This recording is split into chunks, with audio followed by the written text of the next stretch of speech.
Guys, sorry, I just even bumped the table, not even a minute into the video. So this is Outdoors Exclusives, and today I wanted to take a look at a really awesome zero tolerance knife, the 0055. This one has the spring-loaded tab, really nice machined titanium handle scales, this really nice blue anodized backspacer. I believe this is aluminum, not G10. And it has this really interesting spring-loaded tab from GTC knives.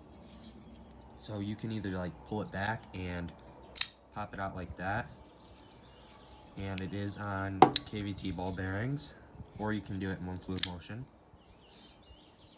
It has some custom pivot work. There's a hex pivot on the back.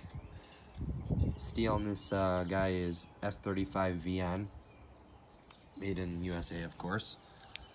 This knife is really interesting. I tend to like the blade shape on this a lot, and even when it's closed, it's just really nice looking. Centering is a little bit off, I believe, to the show side, just by a bit. It's not rubbing or anything, but it definitely is noticeable. I like this pocket clip.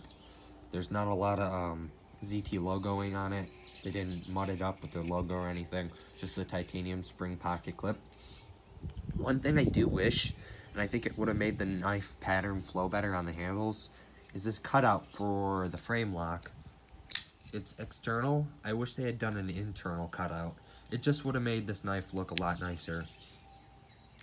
It does have a hardened steel lock bar interface, so it is gonna not wear out as quick if you were to just have a plain titanium lock bar, so there's a hardened steel interface in there. The detent on this knife is actually really incredible. That's what I like about this knife, and it's actually, I've never dealt with these ball bearings that are ZT having this knife before. All my other bearings were the blue ones with the big balls in them. No pun intended there, guys, keep it clean. But this one has the silver ball bearings, and they're a bit smaller, and they're caged too.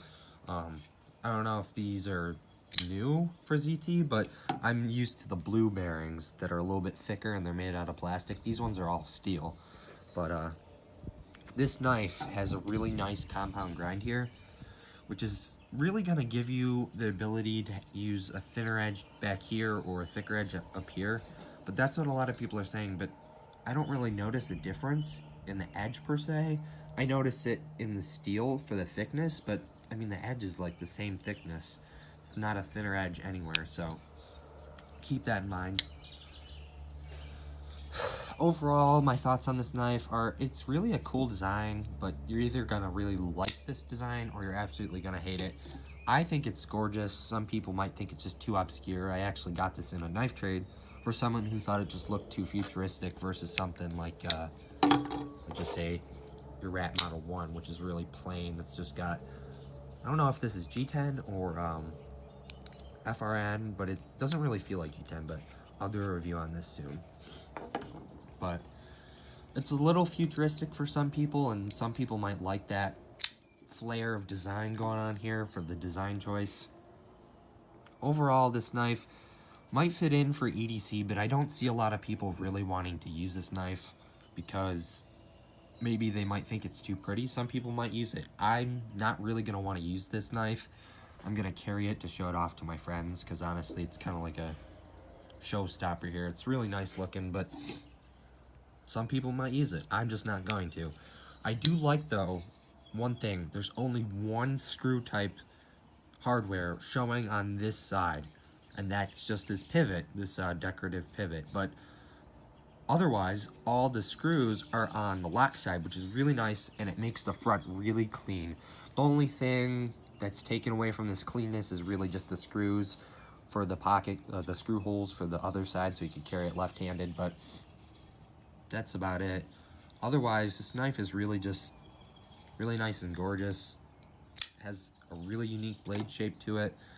That's something about GTC knives. He does a lot of custom work, and Gus does anyways, and this one really brings out significance in ZT being able to make a really nice production version of a full custom knife, which some people can't afford. I'm only 17 and I don't really have a couple thousands of dollars to just spend on a knife. So this knife is gonna be out there for people who really like some of Gus's work but do not have the money to spend on a custom knife. And I think for about 220 bucks, it's totally fair for this knife. You're getting a good steel.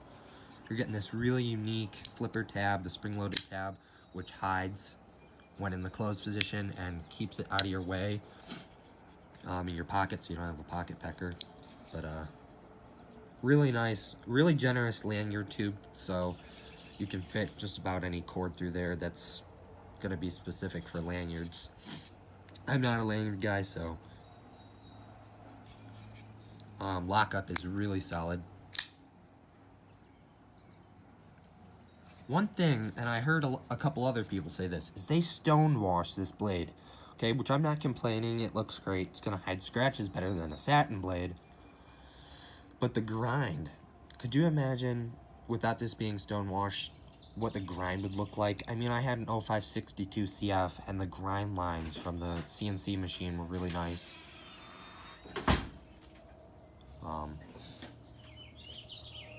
But if they had kept this unstonewashed, it would have been even nicer. It would have brought out the grind lines in the knife. But that's it for this review. I got a couple more coming. Thanks for watching Outdoors Exclusives, and check back in with me later.